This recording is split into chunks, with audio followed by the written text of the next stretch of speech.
السلام عليكم ورحمة الله وبركاته. الحمد لله والصلاة والسلام على نبينا Muhammadin sallallahu alayhi wa sallam. Nous allons poursuivre par la grâce d'Allah subhanahu wa ta'ala avec, n'est-ce pas, le livre Kitab al-Tawhid. Nous sommes au chapitre où l'auteur il dit, rahimahullah ta'ala, Babun afa aminu makrallahi fala ya'manu makrallahi illa al-qawmul khasirun. Makrullah, le stratagème d'Allah, le fait qu'Allah peut ruser avec ses serviteurs. Donc, le fait qu'Allah, subhanahu wa ta'ala, ruse, mais qu'il ait des stratagèmes envers certaines de ces créatures, cela fait partie des attributs, des caractéristiques d'Allah, subhanahu wa ta'ala. Mais attention, ces attributs, c'est ce qu'on appelle les attributs qui doivent venir muqayyada. C'est-à-dire, nous n'avons pas le droit de dire qu'Allah a rusé avec un tel. Allah, il a rusé envers un tel. Allah, il a fait usage de stratagème envers un tel. Mais on doit dire quoi? Allah a rusé envers ceux qui ont rusé envers sa religion ou ses serviteurs. Donc, c'est des attributs qu'Allah utilise pour pouvoir répondre à d'autres personnes qui ont eu à vouloir utiliser le même attribut. D'accord? Donc, quand quelqu'un veut ruser avec la religion d'Allah, quelqu'un veut ruser avec les serviteurs d'Allah, les alliés d'Allah, Allah subhanahu wa ta'ala, il ruse envers ces gens-là. Et ça veut dire quoi, la ruse d'Allah ou le stratagème d'Allah? Ça veut dire qu'Allah subhanahu wa ta'ala fait ce qu'on appelle al-istidraj. Le serviteur est dans le péché, le serviteur est dans la désobéissance. Allah subhanahu wa ta'ala le délaisse à lui-même. Et il ne le délaisse pas juste à lui-même, il lui accorde de ses bienfaits, de sorte que ce serviteur va penser alors qu'il est bien aimé auprès d'Allah.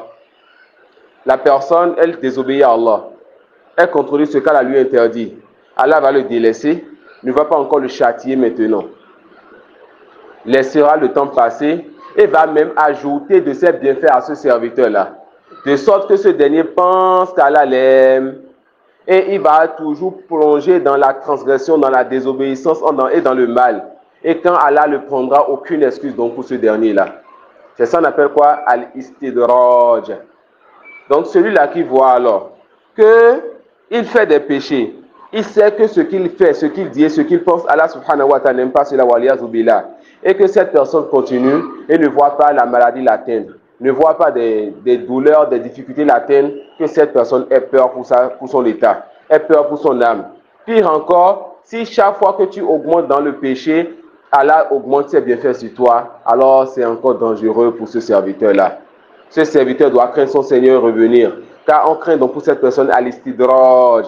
Et quand Allah prend ce type de personne, aucune excuse pour ces gens-là et son châtiment est douloureux. L'auteur dans ce chapitre a voulu regrouper en deux versets. Le premier verset, Afa aminu makrallah, fala ya'manu makrallahi illa al-qawmul khasirun. Est-ce qu'ils sont à l'abri du stratagème d'Allah subhanahu wa ta'ala? Ne sont à l'abri du stratagème d'Allah subhanahu wa ta'ala que les gens qui sont en perdition. Et ce verset montre alors que parmi les caractéristiques des hypocrites, qu'ils pensent qu'ils sont à l'abri du stratagème et de la ruse d'Allah subhanahu wa ta'ala. Et le deuxième verset, c'est le verset que l'auteur a fait suivre. Alors il dit, Qala wa man yaqnutu min rahmati rabbih illa dallun.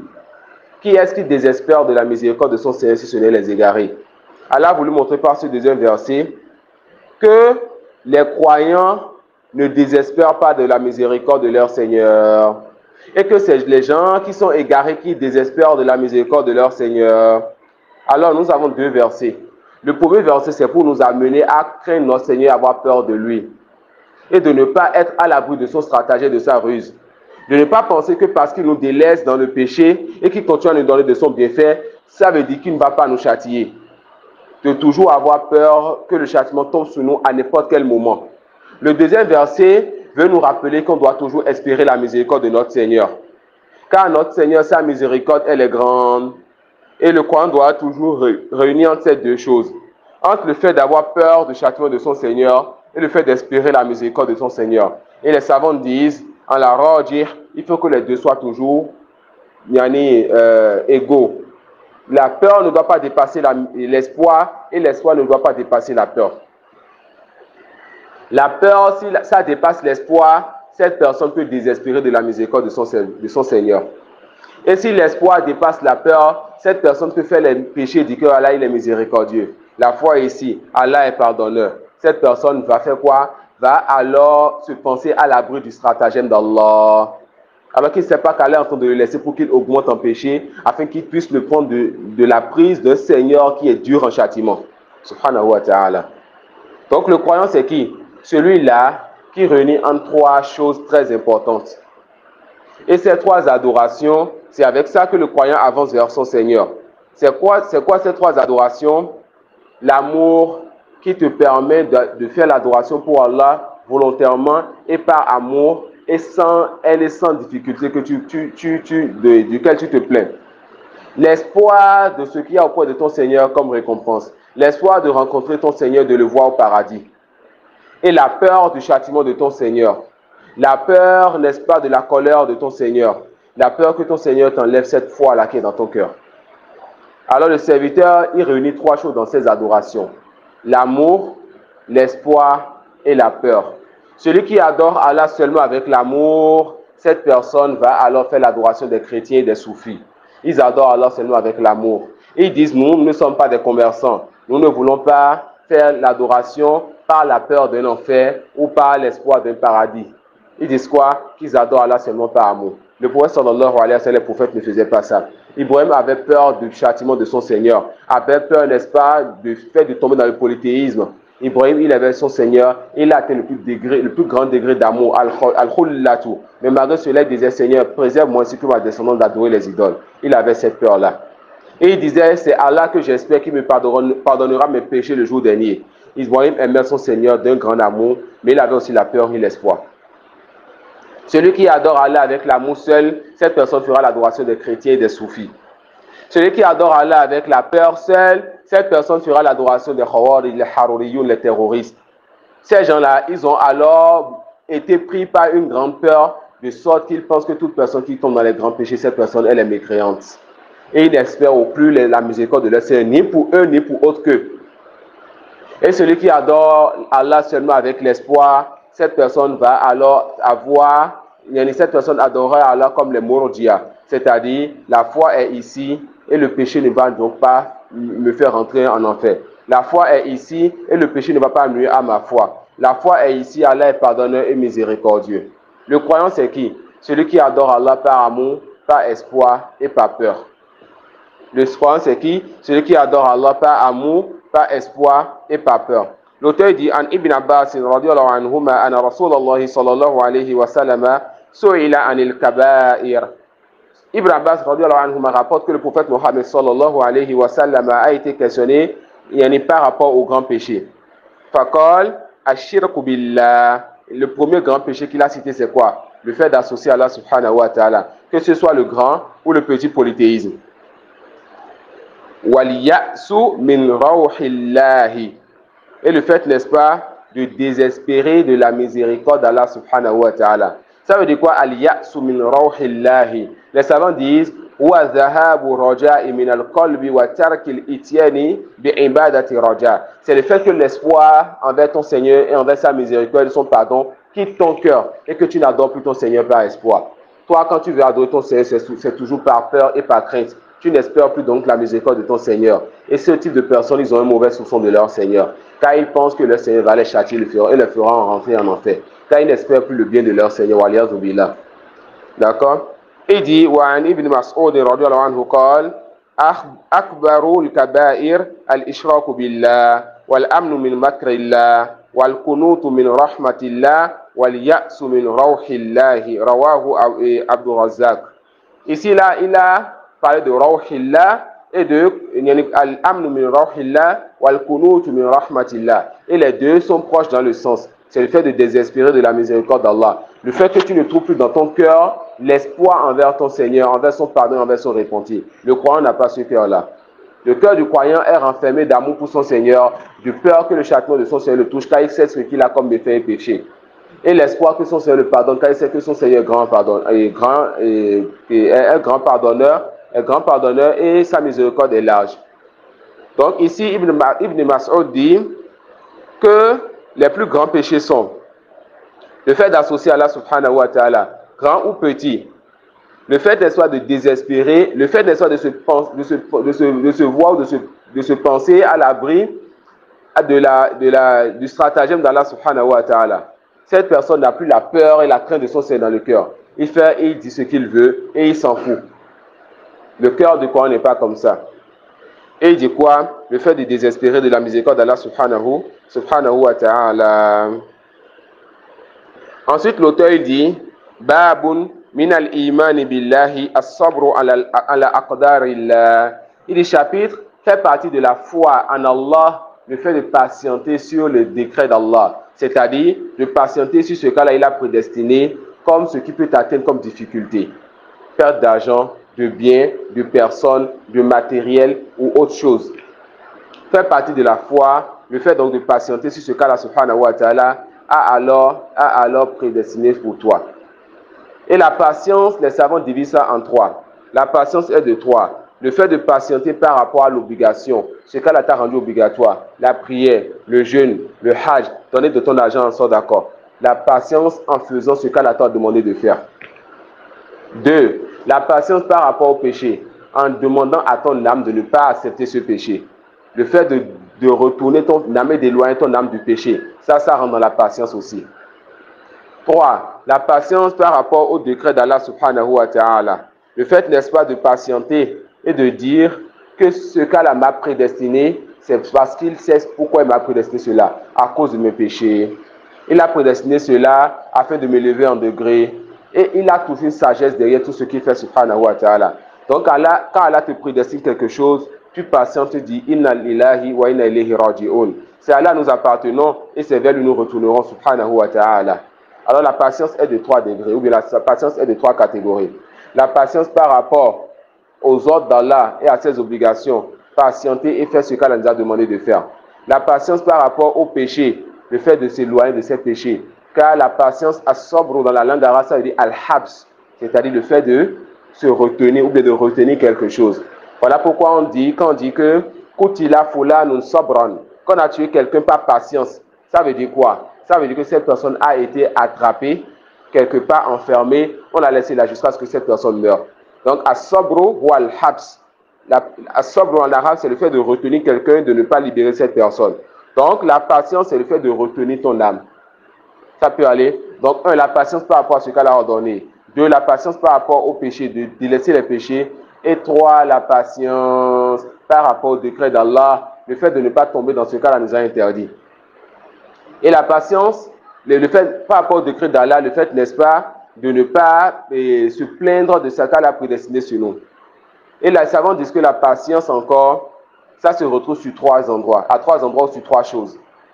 La patience sur la langue, dans le cœur et sur nos membres. La patience se retrouve sur la langue, dans le cœur et sur nos membres.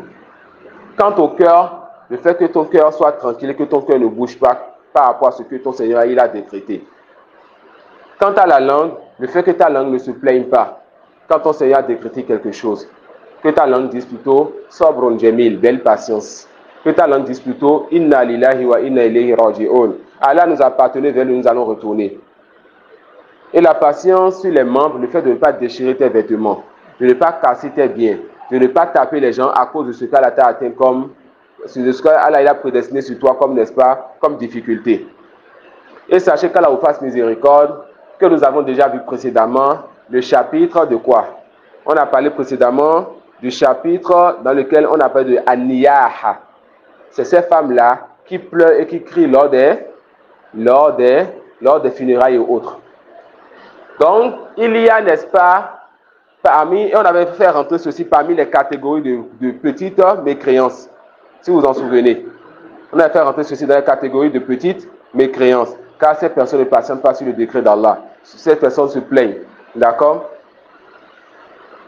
La mécréance a des branches, la patience a des branches. Voilà pourquoi l'auteur dit, Babun min al-iman, fait partie de la mécréance a des branches et la foi a des branches.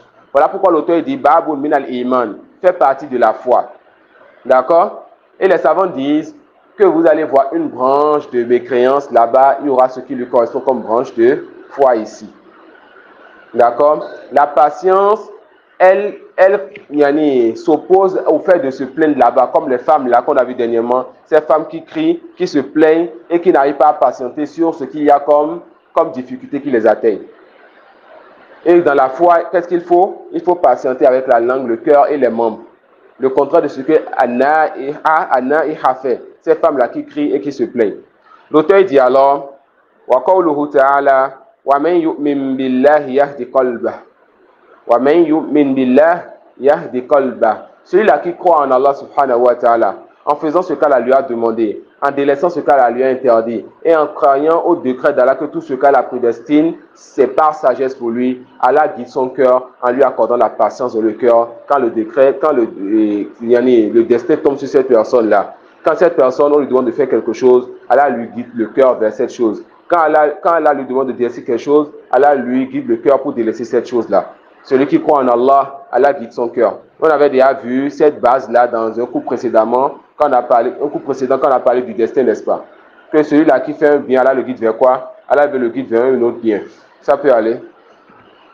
Il dit, quand al-qama huwa ar-rajulu tusibuhu al-musibatu faya'lamu annaha min indillahi fayarda wa yusallim. Al-qama dit quoi? Wa man yu'min billahi yahdi qalbah.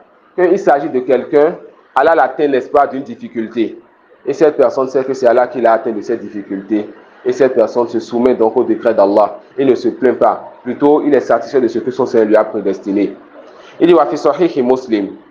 An Abi Hurairah radhiyallahu anhu anna Rasulullah sallallahu alayhi wa sallam qala isnatan fi an-nas huma bihim kufrun. Yani kufrun asghar. Il y a deux choses qu'on trouve chez les gens et il s'agit de la mécréance, c'est-à-dire la petite mécréance qui ne fait pas sortir de l'islam. At-ta'nu fi an-nasab, on a déjà vu ça précédemment. Le fait, n'est-ce pas, de vouloir renier le fait que telle personne soit de telle famille. On a dit que cela, ça fait partie de la petite mécréance, comme l'a dit le prophète sallallahu alayhi wa sallam, quand c'est fait sans raison valable. Mais quand quelqu'un sort de nulle part le jour où on veut partager l'héritage, alors là, on a le devoir, ou bien même, on a la permission, n'est-ce pas, de chercher à savoir si cette personne est vraiment de cette liée-là, pour mériter, n'est-ce pas, cet héritage. Et de atta'anu fi nasab, wa niyahatu alal mayyit. Et n'est-ce pas, le fait de crier et de casser les choses, se déchirer les vêtements lorsque quelqu'un meurt. Pourquoi l'auteur amène ce texte ici? Car le fait de crier, de se plaindre, de déchirer les choses lorsque quelqu'un meurt, ça contredit ce que l'auteur a amené ici, qui est la patience. D'accord? Ça contredit l'adoration de la patience. Il dit, Walahuma an ibn Mas'ud radiyallahu anhu marfu'an laysa minna man daraba al-khudud wa shaqqa al-juyub wa da'a bi da'wa al-jahiliyya. Le prophète sallallahu alayhi wa sallam a dit, n'est pas parmi nous. Cela, ça montre alors que c'est un grand péché que la personne fait. Laysa minna, on a déjà vu plusieurs fois, ça montre que c'est un grand péché que la personne fait. Donc, parmi les grands péchés, le fait, n'est-ce pas, de se taper la joue. De se taper la joue quand on est atteint d'un malheur, quand on a perdu quelqu'un ou quelque chose d'important, on commence à se taper la joue. Donc, fait partie des grands péchés, le fait de se taper la joue pour se plaindre quand Allah a prédestiné quelque chose. Ou le fait de se déchirer, al-juyub, le fait de se déchirer, al-jayb en arabe, c'est ici. Ce n'est pas al-jayb qui est connu dans l'arabe aujourd'hui, la poche, non. C'est plutôt cet endroit-là, là où le cou rentre. D'accord? Donc, quand vous dites jayb, comme c'est vu dans le Coran, dans l'histoire de Moussa, n'est-ce pas, il s'agit d'ici. Quand la lui a demandé de mettre sa main dans son jayb, c'était de mettre sa main ici. Donc, ici, le prophète de quoi? Fait partie du grand péché, le fait de se déchirer al-juyub, de se déchirer les cols et le vêtement, n'est-ce pas, du robe, et de se déchirer tout simplement le vêtement. Et c'est ce qu'on voit souvent, quand les gens se plaignent, c'est quoi? Ils se déchirent le vêtement ici, n'est-ce pas? Et de quoi? Wada'a bi da'wa al-jahiliya. Certains savants disent que ce qui est voulu par da'wa al-jahiliya ici, ou niyaha, n'est-ce pas, la pleure et le fait de se plaindre lorsqu'on est atteint de malheur.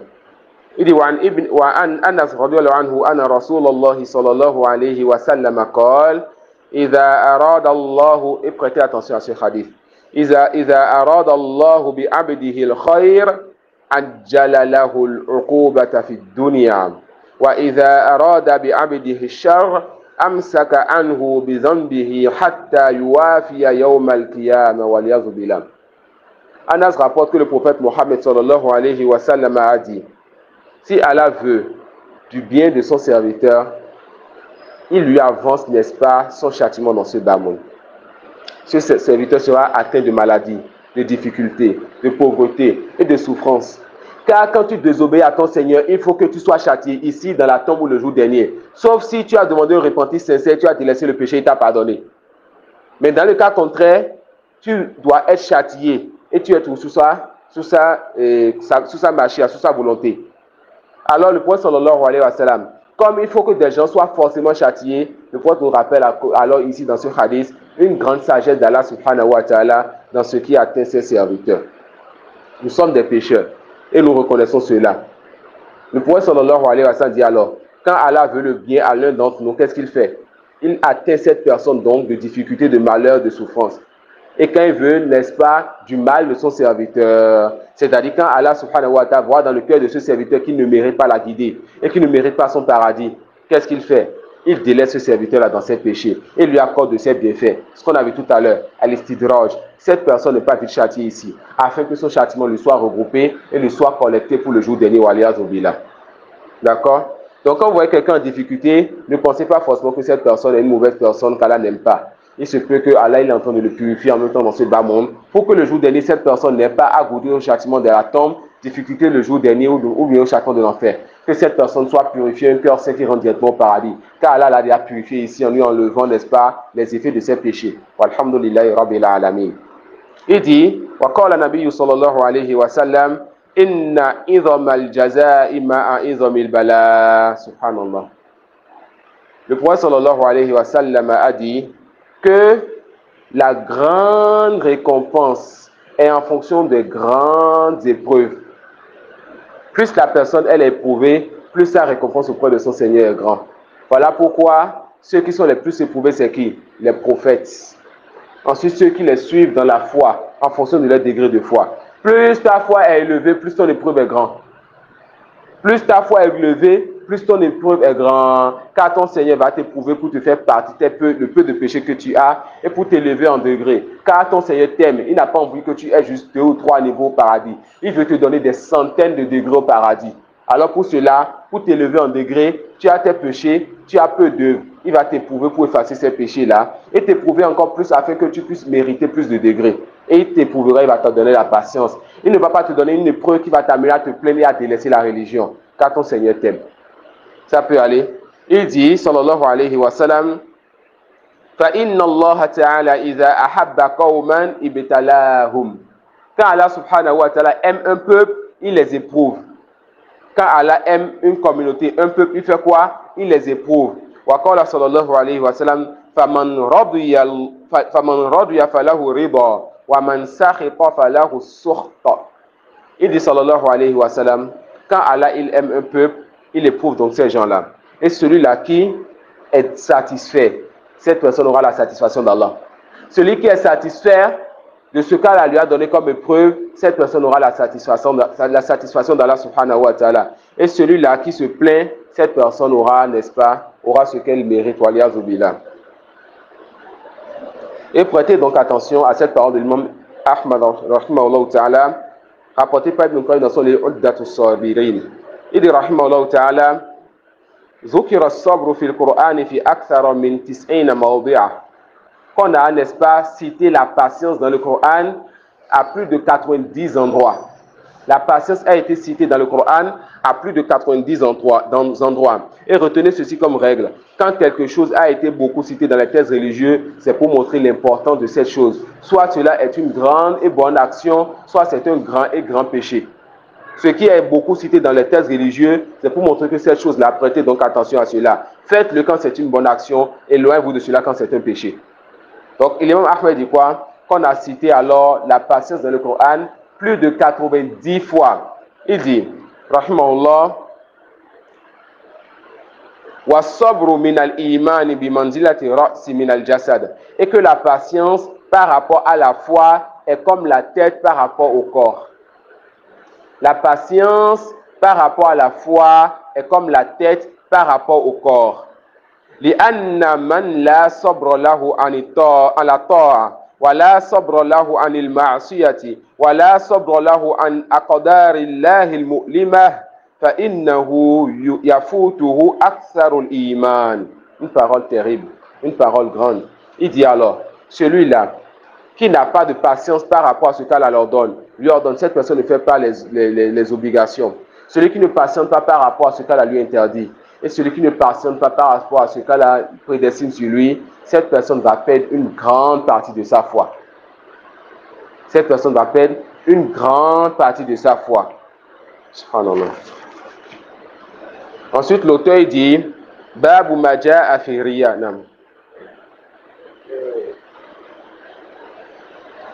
Dans cette parole-là, on a dit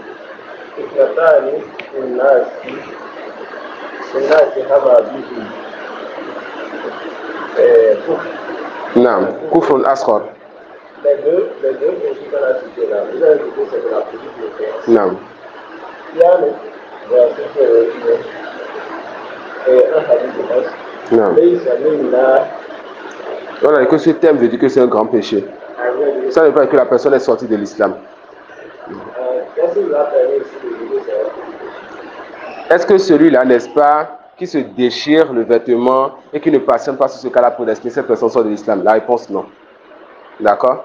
La réponse non. On a déjà vu beaucoup de choses précédemment comme ça. Là, c'est venu plusieurs fois. On a dit que ce thème-là, ça veut dire que c'est un grand péché. Et parmi les grands péchés, il y a le grand polythéisme. Mais quand on voit le grand polythéisme, on le reconnaît.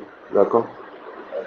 Parce qu'on regarde ce que le prophète sallallahu alayhi wa sallam il a cité. Parmi les choses qui ont été citées, il a cité le fait de se taper la joue quand Allah te prédestine quelque chose. Quelqu'un est mort dans ta famille, waliya zubila. Tu ne patientes pas et tu commences à pleurer en te tapant la joue.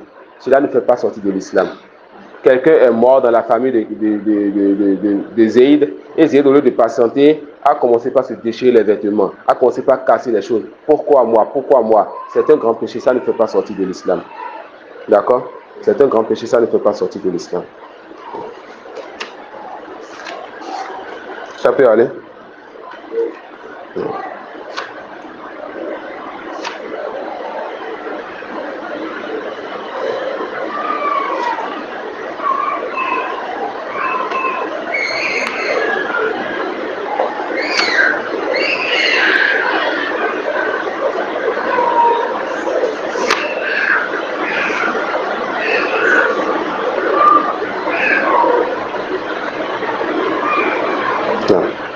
L'auteur dit alors Babu Maja Afiriya.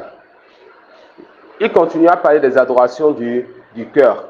Il a parlé de l'amour, il a parlé de la peur, il a parlé du tawakkul, il a parlé de la patience, il a parlé de l'espoir. Là, il nous parle d'une nouvelle adoration, l'ostentation. L'ostentation, c'est le fait que tu fasses une action, une adoration, pour que les gens puissent te voir. Et l'ostentation est de deux types.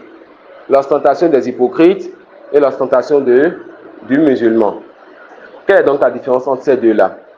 L'hypocrite, lui, il est rentré dans l'islam et il œuvre pour déjà, son intention qu'elle est rentrée dans l'islam, il a commencé par œuvrer, c'est déjà pour que les gens puissent, n'est-ce pas, faire ses éloges, pour obtenir une part de ce bas monde, etc. Lui n'a pas voulu l'islam pour Allah, mais il a voulu l'islam pour l'éloge des gens, pour une place, pour une femme ou pour une part de ce bas monde. Ça, c'est l'ostentation des hypocrites. Allah subhanahu wa ta'ala dit Yura'una an-nasa wa la yadhkuruna Allah illa qalila. Ça, c'est les hypocrites. Ils font quoi?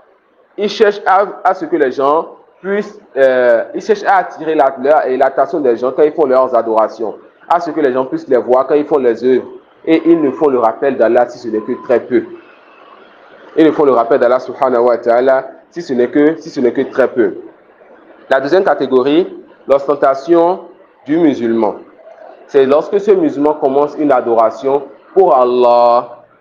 Ensuite, lors de l'adoration, son cœur s'est tourné vers autre qu'Allah pour pouvoir faire plaisir à cet autre qu'Allah, pour que cet autre qu'Allah dise que c'est lui qui est en train de lire le Coran, maîtrise mieux le Coran, c'est lui qui sait réciter le Coran, c'est lui qui sait diriger la prière, c'est lui qui dure bien dans la prière, c'est lui qui sait enseigner ou ce que vous voulez.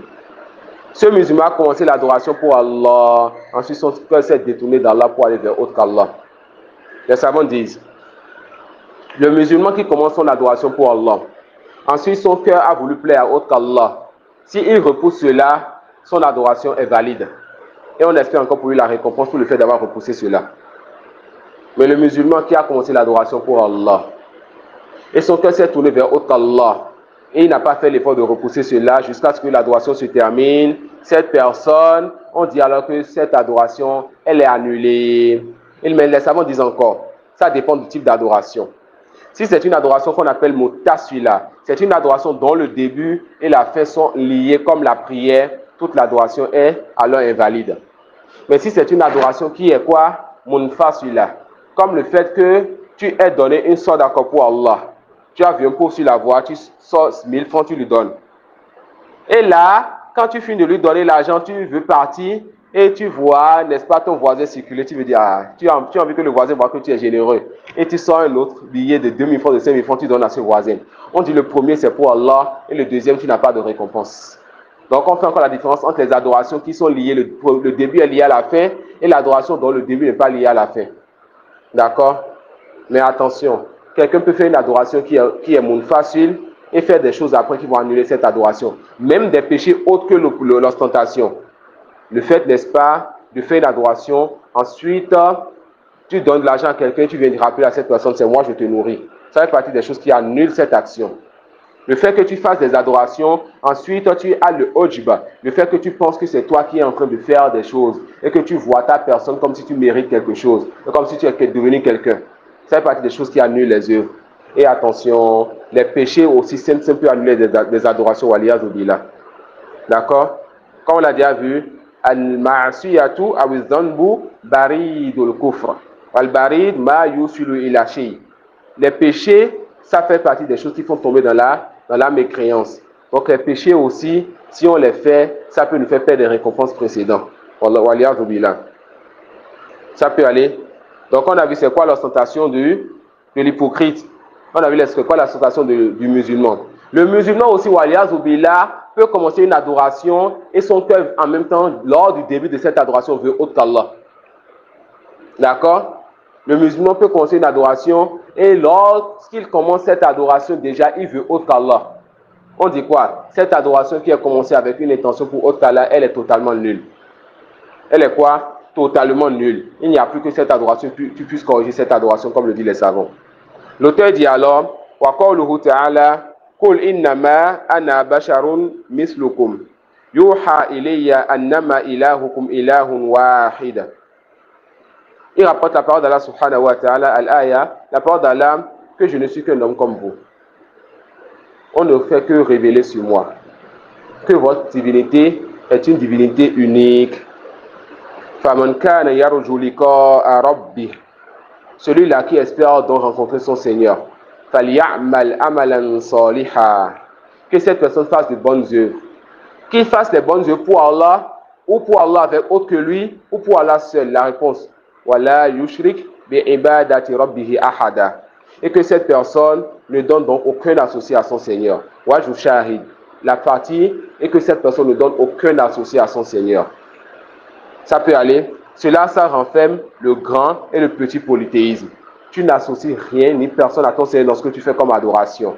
Celui donc qui fait une adoration pour plaire à Allah et à autre qu'Allah, cette adoration, elle est nulle. Celui qui fait une adoration pour plaire à Allah et à autre qu'Allah, son adoration, elle est nulle. Et c'est ceux-là que le jour dernier, le verset l'a dit sur eux, c'est les gens qui ont fait beaucoup d'efforts pour œuvrer dans ce bas monde, mais le jour dernier, ils vont brûler dans un feu, n'est-ce pas, chaleureux, dans un enfer chaud. D'accord? L'auteur dit, An Abi Hurairah radiyallahu anhu, Anna Rasulullah sallallahu alayhi wa sallam qala, qala Allah ta'ala. Abu Hurairah rapporte que le prophète sallallahu alayhi wa sallam, il dit, qu'Allah subhanahu wa ta'ala dit, c'est ce qu'on appelle le hadith Qudsi. Le Coran, c'est la parole d'Allah. Le hadith Qudsi, c'est la parole d'Allah. Certains savants disent, le sens vient d'Allah et les thèmes viennent du prophète sallallahu alayhi wa sallam. Que ce soit cela ou pas, le Coran et le hadith Qudsi, c'est la parole d'Allah. Mais c'est quoi la différence entre les deux? Nous nous rapprochons d'Allah, nous adorons Allah avec le Coran. Un verset, une lettre, c'est 10 récompenses et plus. Mais le hadith Qudsi n'est pas comme ça. D'accord? On adore Allah, on se rapproche d'Allah avec le Coran, pas avec le hadith Qudsi. Donc Allah subhanahu wa ta'ala dit quoi dans ce hadith? Ana aghna shuraka'i an shirk. Je suis celui qui se passe le plus d'associés. Allah subhanahu wa ta'ala c'est celui qui se passe le plus d'associés.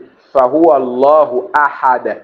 C'est lui quoi? Allah l'unique. Al-wahidul qahhar. Le seul qui prend le dessus sur toute chose et personne ne prend le dessus sur lui. Al-aziz alladhi la yughlab. C'est le puissant que personne ne peut, n'est-ce pas, vaincre, subhanahu wa ta'ala. Il dit, c'est lui qui se passe le plus d'associés.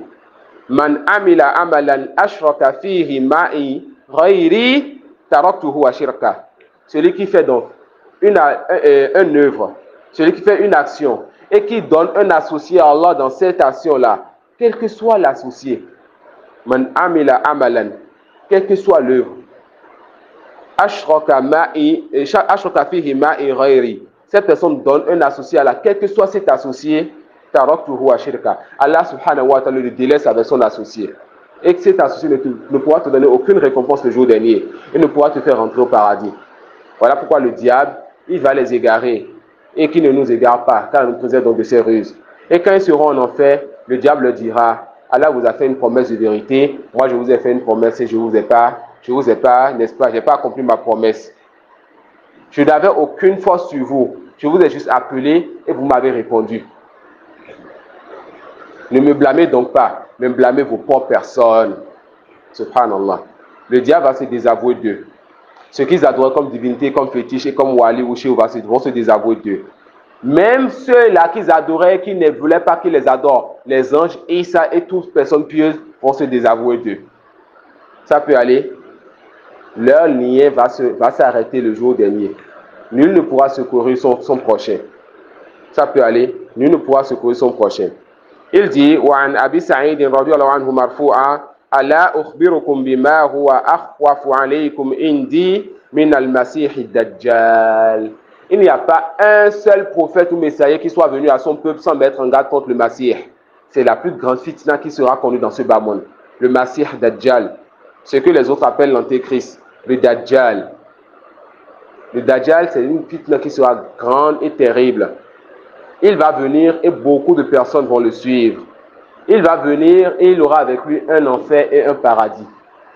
Il va venir et il va, n'est-ce pas, demander au ciel de pleuvoir, le ciel va pleuvoir. À la terre de sortir de ses richesses, la terre sortira de ses richesses. Il va tuer des gens et les ressusciter. Il va découper des gens, marcher entre...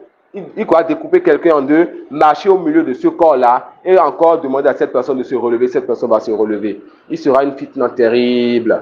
Les gens voient parfait de Banamé. Les gens voient les petits alphas qui ont des choses qu'ils attachent au cou et qu'ils attachent à la maison aujourd'hui. Les gens voient ces petits plaisantés aujourd'hui qui font les valises magiques ou autres. Ils les suivent à Fouadjan. Ils les suivent en quantité, en grand nombre. La fitna du Dajjal sera terrible. Mais malgré cela, le prophète sallallahu alayhi wa sallam dit à ses compagnons, savez-vous ce que je crains le plus pour vous? Je crains encore cela pour vous plus que la fitna, plus que l'épreuve du Masih Dajjal. Ses compagnons disent, Bala, non, quoi, nous ne savons donc pas cela. Qala sallallahu alayhi wa sallam, ashirkul khafiyy, le polythéisme qui est caché. C'est quoi donc ce polythéisme qui est caché? Voilà pourquoi je répondais aux frères la dernière fois que les savants qui disent que le polythéisme est de trois catégories, comme Salih al-Sheikh et autres, il veut tout simplement faire ce qu'on appelle mura'at ou alfaz al-ahadith. Il veut tout simplement respecter les thèmes qui sont venus dans les textes. Le prophète qui a dit Sheikh al-Ashar, c'est lui qui a dit Sheikh al-Khafi. Le prophète qui a dit petit polythéisme, c'est lui qui a encore du polythéisme caché. Ça peut aller. Ici, lorsque le prophète sallallahu alayhi wa sallam dit quoi? Ce que je crains le plus sur vous, c'est le polythéisme qui est caché. Il dit quoi? Ashik al-Khafi, yakumu rajulu fayusalli fayuzayyinu salatahu lima yara min nazari rajulin. Rawahu Ahmad. Quelqu'un va se lever pour prier et il va enjoliver sa prière à cause du fait qu'il voit que des gens sont en train de le regarder. Ça peut aller. Voilà pourquoi certains savants disent que le polythéisme est de deux types, grand et petit. Et dans le petit rentre alors l'ostentation. D'autres disent que c'est de trois catégories. Et les deux paroles reviennent à la même chose. Ceux qui disent que c'est de trois catégories, c'est en fonction des textes qui sont venus. Ça peut aller. Et c'est sur ça qu'on va s'arrêter. Inch'Allah, il dit Babun mina shirki iradatul insani bi amalihi dunya. Après, nous allons parler de l'ostentation, qui est un cas particulier et restreint. Il va nous parler maintenant d'un cas plus général. L'ostentation, c'est quelqu'un qui œuvre pour que les gens le regardent et que les gens fassent ses éloges. Mais celui-ci, c'est quelqu'un qui œuvre pour pouvoir obtenir quelque chose de ce bas monde. Et lui, peut-être même qu'il s'en fout de ce que les gens vont lui dire. Il va faire des adorations et il s'en fout que tout le monde soit contre lui, tout le monde l'insulte. Mais il a un objectif qu'il veut atteindre. Il veut une part de ce bas monde. Il sait que, on m'a fait telle promesse. Je m'en fous que tout le monde soit maintenant contre moi. Je m'en fous des éloges de cette personne. C'est la promesse là que je veux. Je dois atteindre ce but-là. Donc cette personne œuvre là. Pourquoi? Œuvre, n'est-ce pas, pour obtenir cette part de une part de ce bas monde et s'en fout de la bouche des gens. D'accord? Dans ce cas un peu plus général. Et dans ce cas aussi rentre l'ostentation qu'on a vu précédemment. Il dit, وقوله تعالى من كان يريد الحياة الدنيا وزينتها نوفي إليهم أعمالهم فيها. Allah subhanahu wa ta'ala dit, celui-là qui veut ce bas monde et le caractère enjolivé de la parure de ce bas monde, nous allons lui accorder, n'est-ce pas, nous allons lui accorder sa part. Mais ce verset a été restreint par un autre verset. Ça a été restreint par la parole d'Allah subhanahu wa ta'ala. Man kana yuridu al-ajilata ajjalna lahu fiha ma nasha'u liman nurid. Celui-là qui veut cette vie éphémère, celui-là qui veut cette vie-là de façon précipitée, qui veut sa récompense de façon précipitée, qu'est-ce que Allah il a dit? Là-bas il a dit quoi? Qu'il va alors lui donner de sa récompense dans ce bas, n'est-ce pas? Ici il dit qu'il va donner à qui il veut ce qu'il veut. 100 personnes veulent ce bas monde. Ils ont œuvré pour ce bas monde. Dans le premier verset, Allah dit qu'il va donner à tous ces 100 personnes. Dans le deuxième verset, Allah dit non, ce n'est pas comme ça. 100 personnes veulent de ce bas monde. Il va prendre ce qu'il veut parmi ces 100 personnes. Et aucun de ces 100 personnes n'a de valeur auprès d'Allah. Il prend 3, 4 ou 5 parmi ces 100 personnes. Et il donnera encore à ces 5-là ce qu'il veut. Pas forcément ce qu'eux ils veulent encore. Subhanallah. Et rappelez-vous que ce bas monde n'a même pas la valeur de l'aile d'une moustique.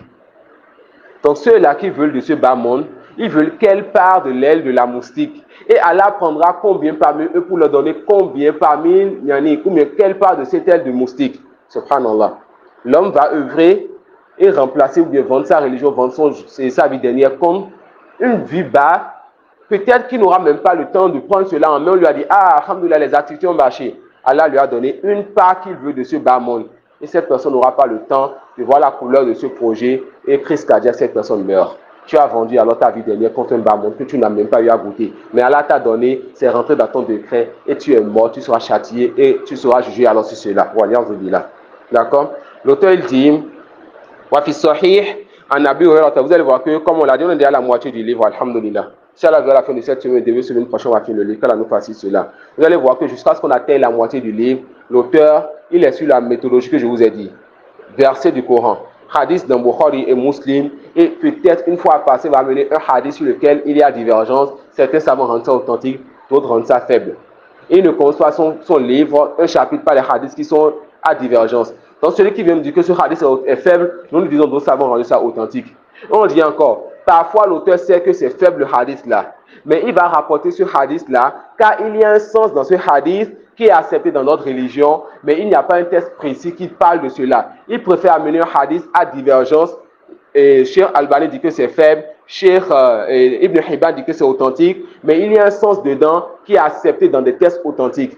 Mais il n'y a pas un texte précis qui apporte cette phrase-là. L'auteur va alors amener ce hadith à divergence-là pour pouvoir vous donner ce sens-là. Il préfère cela que de vous amener sa propre parole. Et ça, c'est une méthode chez l'imam Ahmad et plein d'autres savants. Il préfère amener un hadith faible que d'amener leur propre parole. Et attention, ce n'est pas tout hadith faible. Quand il y a le hadith qui est shaz, on ne l'utilise pas. Il y a le hadith qui est mawdou', on ne l'utilise pas. Il y a le hadith qui est da'ifun jiddan, on ne l'utilise pas. Mais nous parlons de hadith qui est quoi? On appelle ça salihun lil-i'tibar. C'est des hadiths, al-i'tibar chez les savants de hadith, c'est la recherche. Tu vas faire des recherches sur hadith pour voir si ça a des shawahid, c'est-à-dire si ça il y a d'autres hadiths qui peuvent venir renforcer ce hadith-là. Donc ils te disent quoi? S'il s'agit de hadiths qui sont salihun lil-i'tibar. C'est des hadiths, on peut faire des recherches et voir que ça peut devenir Hassan al-Ghayri.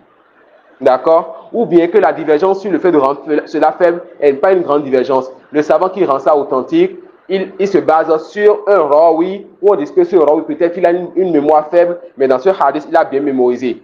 L'autre qui rend ça faible, lui dit donc que ce rawi-là, je n'accepte pas que cette personne ait bien mémorisé ce hadith-là.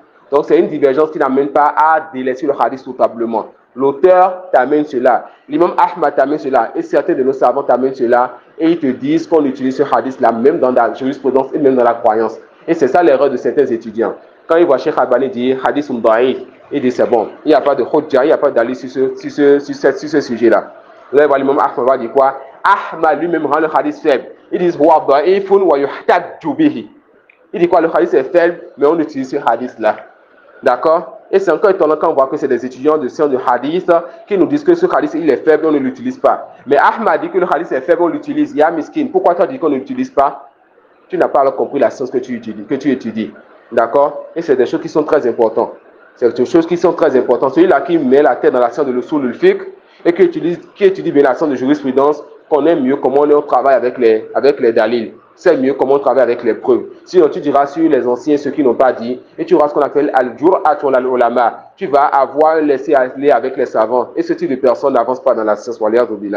Il dit alors, rahimahullah ta'ala, fi sahih, an Abi Hurayrata radiyallahu anhu, قال Rasulullah sallallahu alayhi wa sallam, ta'isa abdu dinar. Le prophète sallallahu alayhi wa sallam est en train, n'est-ce pas, d'invoquer donc contre cette personne. Il a appelé cette personne abdu dinar, l'esclave donc du dinar. Le dinar, c'est n'est-ce pas, c'est le bien, c'est l'argent. Il dit quoi? Ta'isa abdu dinar, ta'isa abdu dirham. D'accord? L'esclave de l'argent et l'esclave de l'or. Comment être esclave de l'argent ou esclave de l'or? Cette personne qui ne vit que pour l'argent, passe tout son temps pour l'argent, sourit pour l'argent et pleure pour l'argent. Son bonheur, son malheur, c'est dans son travail, dans son argent. Et ils ont n'est-ce pas, cette phrase qui dit souvent, ma raison de vivre, c'est cela. Ma raison de vivre, c'est mon enfant, c'est ma femme, c'est mon bien, c'est mon travail. Là, wallah. Et vous allez voir que le plus souvent, c'est eux qui se suicident le plus. Tel star, tel riche, telle personnalité, il a tout eu dans ce bas monde, mais il n'a pas eu le bonheur dans ce qu'il a obtenu. Vous allez entendre que telle personne vient de se suicider.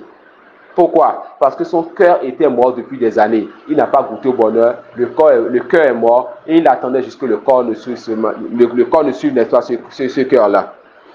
Il dit quoi? Ta'isa abdu dinar, ta'isa abdu dirham, ta'isa abdu al-khamisa. Al-khamisa, c'est un vêtement, un chiffon qui n'a pas de valeur. Ta'isa abdu al-khamila, in u'tiya radiya, fa in lam yu'ta sakhita.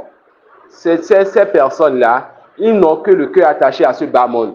Quand on leur donne, ils sont satisfaits. Quand on ne leur donne pas, ils sont mécontents. D'accord? Le prophète sallallahu alayhi wa sallam, il invoque donc contre ces personnes. Il dit, ta'isa wa ntakasa, wa iza shika falan taqash, tuba li abdin akhidin bi inani farasihi, fi sabilillahi ash'atha ra'suhu, mughbarratin qadamahu. إن كان الحراسة كان في الحراسة وإن كان في الساقة كان في الساقة إن استأذن لم يؤذن له وإن شفع لم يشفع. Subhanallah. Le prophète sallallahu alayhi wa sallam, après avoir maudit ces gens-là qui, n'est-ce pas, donnent toute leur vie pour ce bas monde-là. Et souvent, c'est des gens qui ont arrivé à avoir leur part de ce bas monde. C'est des gens que vous voyez que c'est des personnalités, c'est des riches. Quand l'un d'entre eux vient garder sa belle voiture, vous dit qu'il a de belles villas, n'est-ce pas, à Papa, dans telle zone, il vient vous lui donner toutes vos filles, n'est-ce pas?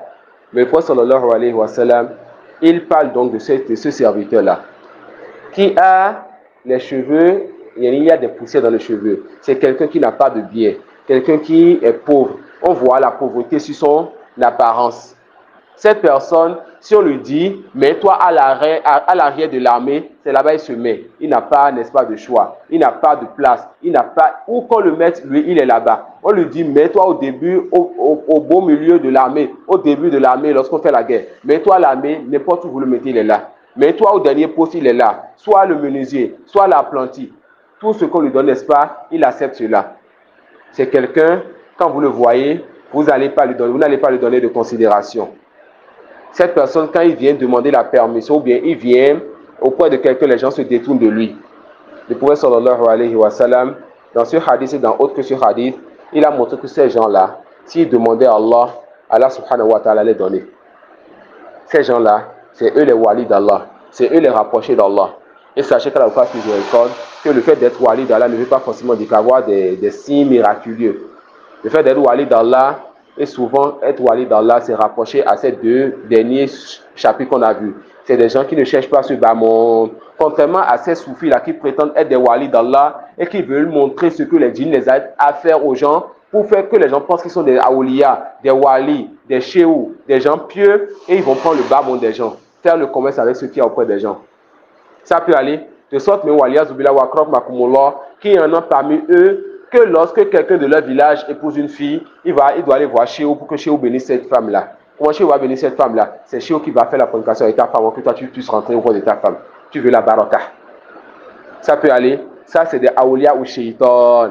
Ça, c'est les alliés du diable. Les walis d'Allah sont rapprochés à ces deux chapitres. Ils ne veulent pas le bas monde et ils cachent leurs œuvres. On rapporte qu'il y avait, n'est-ce pas, un de ces awliya d'Allah qui était dans une contrée où il n'y avait plus de pluie.